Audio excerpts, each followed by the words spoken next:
Non fate videogiochi. Perché? Perché dovreste voler fare videogiochi?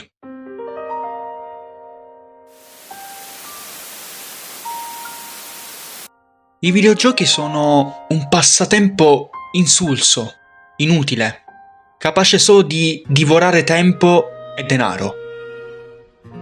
Perché dovresti creare videogiochi?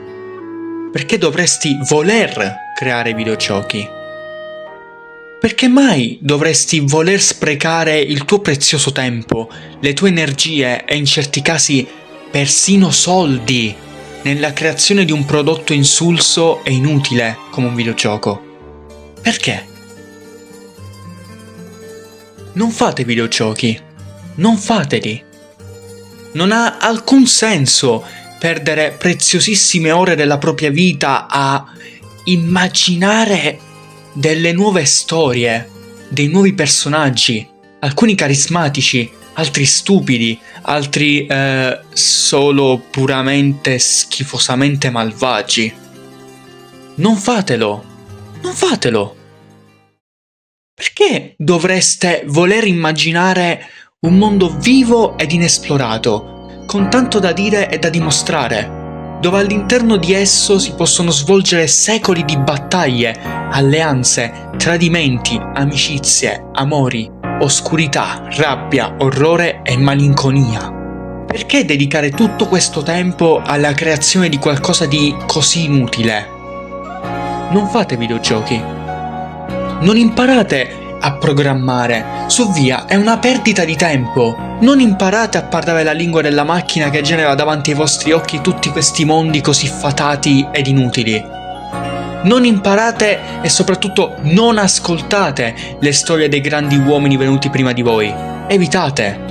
Perché mai dovreste essere interessati a quell'insulso gruppo di ragazzi che con solo la loro passione e dedizione sono riusciti a fare un solco nella storia creando il gioco più demoniaco mai esistito?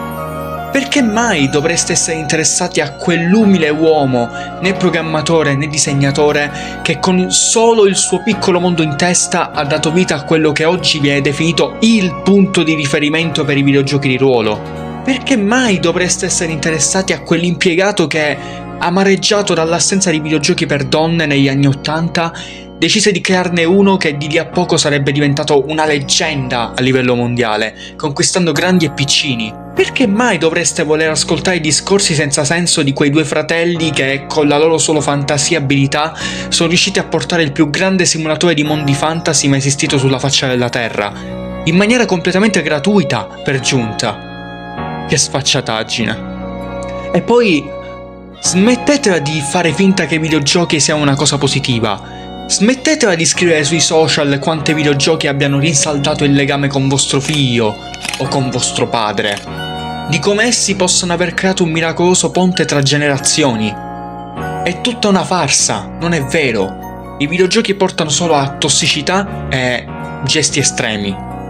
Non imparate a unire le vostre altre passioni, come ad esempio la musica o la semplice scrittura, per creare quell'esperienza audiovisiva che molto probabilmente riuscirà a far sorridere, piangere, ispirare o persino cambiare idea a quella singola persona che, stanca della vita, vuole solo compiere il suo ultimo insano gesto e farla finita. Non riempite quella schifezza che voi chiamate videogioco con il vostro cuore, con la vostra felicità, con la vostra tristezza, la vostra rabbia, la vostra luce, la vostra gioia. Non fatelo. Non nascerà mai nulla di buono da questo. Smettetela di uscire dai canoni e dai complessi ingranaggi della società per inseguire le vostre passioni. Smettetela di lasciare quel lavoro che tanto odiate per creare quello schifosissimo piccolo gioco che da qualche anno a questa parte farà nascere un filone tutto nuovo che darà speranza e intossicherà le nostre piccole giovani menti, facendoci credere che nella vita tutto è possibile, che tutti possono raccontare la propria storia attraverso questo fantomatico medium universale. E poi a tutte le persone che dicono che i videogiochi siano anche un lavoro, ma andate a lavorare. Da quando in qua fare recensioni di questi prodotti così insulsi e inutili e piangere come babbei davanti a una telecamera può essere considerato lavoro?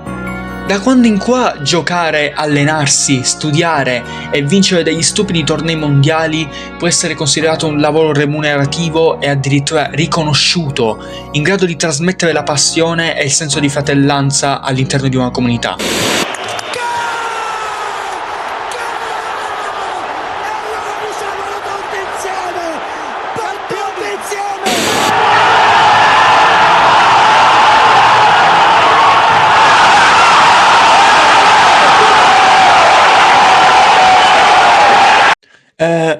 E poi a tutti quelli che stanno guardando questo video, che voi siate sviluppatori, musicisti, illustratori o qualsivoglia diavoleria, smettetela di giocare ai videogiochi.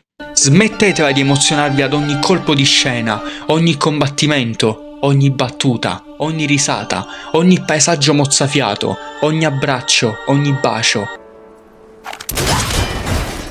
ogni morte, ogni nascita e ogni rinascita e ogni schermata finale. Io vi vedo quando vi riunite in quella specie di porcata che voi chiamate fiera. Ciao, stringimi la tua mano come farebbe il tuo personaggio. È un piacere, compagno del sole. Guardatevi, siete patetici. Vi vedo che vi vestite da personaggi dei vostri giochi preferiti. Vi vedo che vi scattate le foto, stringete amicizia, organizzate altre uscite insieme. E poi smettetela di creare delle cerimonie per premiare il miglior videogioco dell'anno. I videogiochi non sono arte. I videogiochi non sono film. I videogiochi non sono libri. I videogiochi non sono musica. Che senso ha creare l'Oscar dei videogiochi? Non ha senso. Che follia, ragazzi. Che follia. Smettetela di essere così appassionati e uniti nella vostra follia. Smettetela di voler portare a tutti i costi dei messaggi profondi e emozionanti in delle cose tanto inutili quanto i videogiochi. Smettetela di essere uno dei pochi fari di speranza in un mondo che ormai sta andando alla frutta. Smettetela di portare amore in un mondo d'odio. Smettetela di portare valori e ambizioni in un mondo pieno di rabbia e vuoto. Smettetela di fare videogiochi. Smettetela di giocare ai videogiochi. Perché ogni volta che vi vedo uniti, con le vostre cicatrici, con i vostri cuori, con i vostri sogni, con le vostre ambizioni, con la vostra bellezza, bruttezza, felicità, spensieratezza, rabbia, tristezza, depressione, malinconia e umanità, davanti a uno schermo che unisce in una sola, singola schermata tutto quello per cui voi lottate e respirate ancora oggi, il mio freddo, anzi oserei dire congelato cuore pensa che forse questo mondo in rovina non è poi tutto da buttare.